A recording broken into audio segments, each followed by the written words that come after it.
and I, as people leaders, practitioners now, is and consultants, we are expected to know everything. The law, that we're like the break before it gets to a legal situation, and we better be prepared. Yeah. How did you navigate that in your profession? How did you prepare? What was a day in the life like for you? Yeah, for the most part, I had really good support, like Mm-hmm. my purview in my role was, talent management, leadership development, like pretty much everything that covers people and culture, but not HR policy or like benefits or finance. I Mm-hmm. was sort of involved in that a little bit, but we Right. had sort of separated out. I always kind of call that the HR admin side. Like, Yeah, and our yeah, yeah. team did a really great Not job. to downplay it, but I'm just Yeah, saying. no.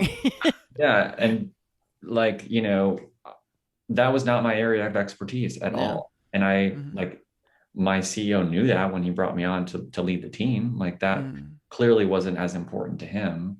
Um, when leadership changed, like that also changed, right? And so Mm-hmm. that then became, well, as I look ahead and my interest in developing this side of my skills is not there. And so Mm-hmm. if that's the path that is ahead for me, then that's not the place that I want to be Mm-hmm. focusing my time and energy. But for the time that I was there and had that responsibility, I, I would part of me would just pretend, right? Just being honest, like I would you Mm-hmm. sort of fake it and then figure it out, like go and research and find the answers and come back Yeah. and Fake it till figure you it out. make it. And other times, I would tap into other experts. I would, Mm-hmm. have employment law, contacts that I could get in touch with, or Mm-hmm. the online people community is a really robust and amazing community that's very supportive. Mm-hmm. So tapping into those networks Mm-hmm. is something I encourage all people leaders to do because people really are willing to help. Yeah, there are resources out there. I tell my clients like there's no sense in reinventing the wheel nowadays. Like there is ton of shit out there and resources Yeah. for you to tap in. Just, settle into your essence, gain the knowledge. It is out there. How would you approach, let's say if you had a conflict, what was your conflict resolution like with a manager or a leader that just did not see eye to eye? What was your conflict resolution? I would all there's one example that comes to mind of an employee that was like a problem employee, a challenging employee, behavioral challenges. Mm, And my approach to that is there's always something underneath that. This person is not a difficult person. Like I do not assign that, like I do not have a fixed mindset about who that person is. There's something that underneath mm, what's showing up mm-hmm, that I need to uncover and discover. And for mm-hmm, that one mm-hmm, example, it turned out that she's just been at the company for so long and she was so burned out and so like disillusioned that she just like didn't care. And so mm-hmm, like the real problem was helping her actually connect more with responsibilities and a job that was going to excite her again.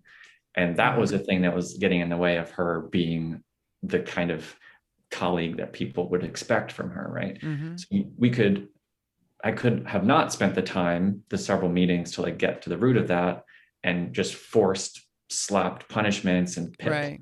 all that stuff and forced her out. Yeah. Or we could have had the open, honest conversation about what's Mm-hmm. really going on here. What do you really want? Are you really happy here? What's going to excite you? But you have to create trust in order for people to feel Mm-hmm. safe to have that conversation. And that's something that takes time. And Yeah. you have to prove that you're able to do that. Have you always been pretty comfortable, confident with conflict resolution going into those? Oh gosh, no. No? uh, I mean, I'm a very calm person, so my like energy, I think, really helps that those kinds of situations. Yeah, I'm you have able. a very calming spirit. I always enjoy when I'm about to call or get on the phone with Chris. I'm like, oh, I get to call Chris. Yeah, people have always told me that throughout my career and life.